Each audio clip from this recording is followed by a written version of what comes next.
नमस्कार। उत्तर प्रदेश विधानसभा चुनाव को लेकर ओपिनियन पोल के आंकड़े सामने आ चुके हैं, क्योंकि उत्तर प्रदेश को लेकर काफी हलचल यहां पर तेज दिखाई दे रही है। और उत्तर प्रदेश में अगली सरकार किसकी बनेगी, क्योंकि लोकसभा चुनाव के आंकड़ों ने सभी को चौंकाया है। और इन्हीं लोकसभा चुनाव के आंकड़ों के आधार पर जो नया ताजा सर्वे सामने आया है, उस आधार पर खलबली उत्तर प्रदेश में नजर आ रही है। 80 लोकसभा सीटों में से समाजवादी पार्टी ने 37 सीटों पर जीत हासिल की थी, जबकि कांग्रेस ने यहां पर 6 सीटें, इंडिया अलायंस को यहां पर 43 लोकसभा सीटों पर जीत ली है उत्तर प्रदेश के अंदर। जबकि भारतीय जनता पार्टी यहां पर इससे पहले यहां पर 2019 और 2014 में यहां पर 60 से ज्यादा लोकसभा सीटों पर जीती थी। तो इस बार भारतीय जनता पार्टी की सीटें आधी रह गई। 33 लोकसभा सीटें भारतीय जनता पार्टी जीत पाई, जबकि आरएलडी को 2 सीटें, अपना दल को 1 सीट, यानी एनडीए को यहां 36 लोकसभा सीट ही मिली। तो इस हिसाब से माना जा रहा है कि काफी हलचल है। और इन्हीं लोकसभा चुनाव के आंकड़ों के आधार पर विधानसभा चुनाव होते हैं तो उत्तर प्रदेश में अगली सरकार किसकी बन सकती है, क्योंकि अपने अपने जीत के दावे किए जा रहे हैं। अखिलेश यादव यहां पर लोकसभा चुनाव के आंकड़ों पर यह दावा करे कि अगली सरकार उनकी बनने जा रही है, जबकि भारतीय जनता पार्टी यहाँ पर फिर कमल खिलाने का दावा करती नजर आ रही है। तो मायावती जी की पार्टी इस बार क्या कुछ आंकड़ा होगा और अन्य जो क्षेत्रीय पार्टी हैं वो किस गठबंधन में जाते हैं, ये काफी महत्वपूर्ण हो जाता है। लेकिन आज विधानसभा चुनाव होते उत्तर प्रदेश में तो अगली सरकार किसकी बन सकती है, क्योंकि इस बार मंडल के आधार पर आपको ओपिनियन पोल के आंकड़े दिखा रहे हैं किस मंडल में किसकी कितनी सीटें जा सकती हैं। आज विधानसभा चुनाव होते हैं तो उत्तर प्रदेश को लेकर बात किया, बरेली मंडल से 26 विधानसभा सीटें इस मंडल से आती हैं और यहाँ भारतीय जनता पार्टी 16 सीटों पर जीत की संभावना है। कांग्रेस समाजवादी पार्टी को यहाँ पर 7 सीटें और 1 सीट पर बीएसपी को भी जीत की संभावना यहाँ पर बरेली मंडल को लेकर सामने आ रही है। आगरा मंडल को लेकर बात की जाए तो यहाँ से 23 विधानसभा सीटें आती हैं और ओपिनियन पोल के आंकड़े जो सामने आ रहे हैं उसमें भारतीय जनता पार्टी को 14+ सीटें मिलने की यहाँ पर संभावना है।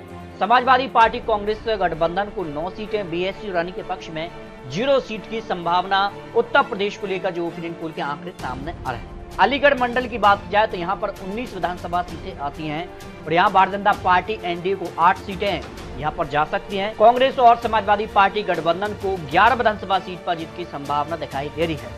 बीएसपी और अन्य के पक्ष में यहाँ पर भी 0 सीट की संभावना यहाँ पर सामने आ रही है। बात कर लेते हैं प्रयागराज मंडल की 27 विधानसभा सीटों को लेकर जो ओपिनियन पोल के आंकड़े हैं उसमें भारतीय जनता पार्टी एनडीए को यहां पर 14 विधानसभा सीटें मिल सकती हैं। समाजवादी पार्टी कांग्रेस गठबंधन को 11 सीटें, बीएसपी को 1 सीट और अन्य के पक्ष में भी 1 विधानसभा सीट पर जीत की संभावना ओपिनियन पोल में दिखाई दे रही है। बात कर लेते हैं यहाँ पर आजमगढ़ मंडल की 23 विधानसभा सीटें भी निर्णायक है। यहाँ भारतीय जनता पार्टी एनडीए को 9 सीटें, 13 सीटों पर कांग्रेस समाजवादी पार्टी को जीत की संभावना है। बीएसपी और अन्य के पक्ष में 1 सीट जा सकती है। अगर बात किया तो उत्तर प्रदेश को लेकर अब तक 118 विधानसभा सीटों का जो ओपिनियन पोल उत्तर प्रदेश को लेकर सामने आ रहा है और जिसका से लोकसभा चुनाव के दौरान जिन विधानसभा सीटों पर किस पार्टी को बढ़त देखने को मिली है, उस आधार पर भारतीय जनता पार्टी 61 सीटें, 51 सीटों पर समाजवादी पार्टी कांग्रेस गठबंधन और मायावती की पार्टी 2 सीटें और अन्य के पक्ष में 2 विधानसभा सीटों पर जीत की संभावना इन 118 सीटों पर सामने आ रही है। बात कर लेते यहाँ पर बस्ती मंडल की 17 विधानसभा सीटों का जो ओपिनियन पोल, उसमें भारतीय जनता पार्टी को 10 विधानसभा सीटें जा सकती हैं। समाजवादी पार्टी कांग्रेस गठबंधन के पक्ष में 7 सीटें और बीएसपी और अन्य के पक्ष में 0 सीट यहाँ पर जा सकती है, जो ओपिनियन पोल के आंकड़े सामने आ रहे हैं। बात कर लेते हैं चित्रकूट मंडल की 19 विधानसभा सीटों का जो ओपिनियन पोल सामने आ रहा है। भारतीय जनता पार्टी एनडीए को 12 सीटें, कांग्रेस और यहाँ पर समाजवादी पार्टी को यहाँ पर 6 सीटें जा सकती है, बीएसपी को 1 सीट जा सकती है, अन्य के पक्ष में 0 सीट यहाँ पर जा सकती है, जो ओपिनियन पोल के आंकड़े सामने आ रहे हैं। उत्तर प्रदेश को लेकर 154 सीटों का जो ओपिनियन पोल सामने आ रहा है उसमें 83 सीटों पर एनडीए गठबंधन और इंडिया गठबंधन को 66 सीट, बीएसपी को 3 सीटें, अन्य के पक्ष में 2 विधानसभा सीटों पर जीत की संभावना दिखाई दे रही है। देवी पाटन मंडल की 21 सीटों का ओपिनियन पोल की बात किया तो 11 सीटें यहाँ पर भारतीय जनता पार्टी एनडीए के पक्ष में, 10 सीटें कांग्रेस समाजवादी पार्टी गठबंधन के पक्ष में जा सकती हैं, बीएसपी और अन्य के पक्ष में यहाँ पर 0 सीट जा सकती है, जो ओपिनियन पोल के आंकड़े सामने आ रहे हैं। गोरखपुर मंडल की 26 विधानसभा सीटों की बात की जाए तो यहाँ पर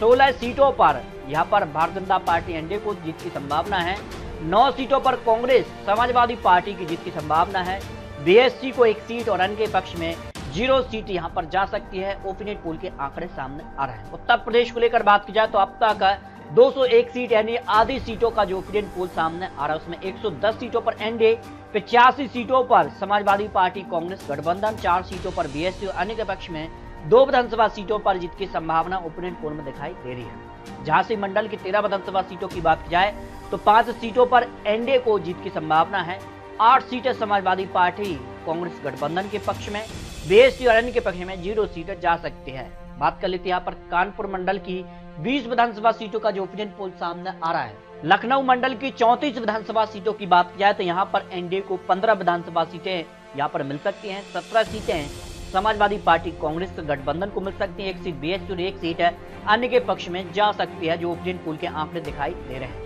मेरठ मंडल की 28 विधानसभा सीटों की बात की जाए तो यहाँ 16 सीटों पर एनडीए, 12 सीटों पर कांग्रेस समाजवादी पार्टी, बीएसपी को 0 सीट, अन्य के पक्ष में 0 सीट की संभावना दिखाई दे रही है। मिर्जापुर मंडल की 12 विधानसभा सीटों की बात की जाए तो 5 सीटें एनडीए के पक्ष में, 7 सीटें कांग्रेस समाजवादी पार्टी के पक्ष में जाने की संभावना है। उत्तर प्रदेश को लेकर बात की जाए तो 308 सीटों का अब तक जो ओपिनियन पोल सामने आ रहा है। 159 सीटों पर एनडीए तो 139 सीटों पर समाजवादी पार्टी कांग्रेस गठबंधन और 7 सीटों पर मायावती की पार्टी बीएसपी और 3 सीटें अन्य के पक्ष में जाती नजर आ रही हैं, जो ओपिनियन पोल के आंकड़े दिखाई दे रहे हैं। बात कर लेते हैं यहाँ पर मुरादाबाद मंडल की 25 विधानसभा सीटों का जो ओपिनियन पोल है उसमें 11 सीटों पर एनडीए को जीत की संभावना है, 13 सीटें समाजवादी पार्टी कांग्रेस गठबंधन के पक्ष में जा सकती हैं, 1 सीट बीएसपी के पक्ष में जा सकती है। बात कर लेते हैं यहाँ पर सहारनपुर मंडल की 15 विधानसभा सीटों की तो यहाँ पर 5 सीटों पर एनडीए और 10 सीटों पर समाजवादी पार्टी कांग्रेस गठबंधन के पक्ष में जा सकती हैं, बीएसपी अन्य के पक्ष में 0 सीट यहाँ पर जा सकती है। बात कर लेते हैं वाराणसी मंडल की 25 विधानसभा सीटों का जो ओपिनियन पोल इसमें 10 सीटों पर एनडीए तो 13 सीटों पर समाजवादी पार्टी कांग्रेस गठबंधन के पक्ष में 13 सीटें जा सकती हैं, 2 सीटें बीएसपी के पक्ष में और अन्य के पक्ष में 0 सीटें यहाँ पर जा सकती है। अयोध्या मंडल की 27 विधानसभा सीटों की बात की जाए तो 14 सीटों पर एनडीए को जीत की संभावना है, 12 सीटें कांग्रेस समाजवादी पार्टी और 1 सीट बीएसपी और अन्य के पक्ष में 0 सीटें जा सकती है। तो इस तरह से उत्तर प्रदेश को लेकर विधानसभा चुनाव के लेकर जो तैयारी है, जो माना जा रहा है उत्तर प्रदेश को लेकर आंकड़े हैं, लोकसभा चुनाव दौरान जिन विधानसभा सीटों पर किसको बढ़त देखने को मिली थी उस आधार पर माना जा रहा है और इन्हीं आंकड़ों के आधार पर समाजवादी पार्टी और यहाँ पर कांग्रेस गठबंधन ने दावा करे कि अगली सरकार उत्तर प्रदेश में समाजवादी पार्टी की बनने जा रही है। लेकिन जिस कारण से भारतीय जनता पार्टी ने पलटवार किया है, कई उपचुनाव में भारतीय जनता पार्टी ने जीत हासिल की है और विधानसभा चुनाव में कितना कुछ माहौल बदलेगा ये काफी महत्वपूर्ण है। लेकिन लोकसभा चुनाव के आधार पर 200 सीटों के आसपास भारतीय जनता पार्टी एनडीए को जीत की संभावना है और कांग्रेस गठबंधन समाजवादी पार्टी 190 सीटें, बीएसपी 11 सीटें और अन्य के पक्ष में 3 विधानसभा सीटों पर जीत का अनुमान ओपिनियन पोल में सामने आ रहा है। यानी आज विधानसभा चुनाव होते हैं तो एक बार फिर से एनडीए सरकार उत्तर प्रदेश में बन सकती है। सबसे बड़ी पार्टी एक बार फिर से यहाँ पर भारतीय जनता पार्टी ही दिखाई दे रही है।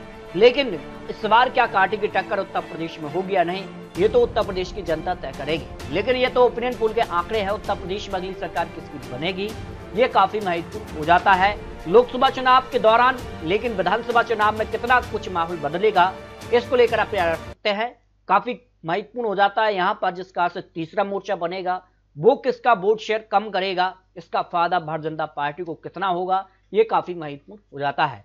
तो मिलते हैं और लेटेस्ट और महत्वपूर्ण विश्लेषण के साथ, तब तक जय हिंद, जय भारत।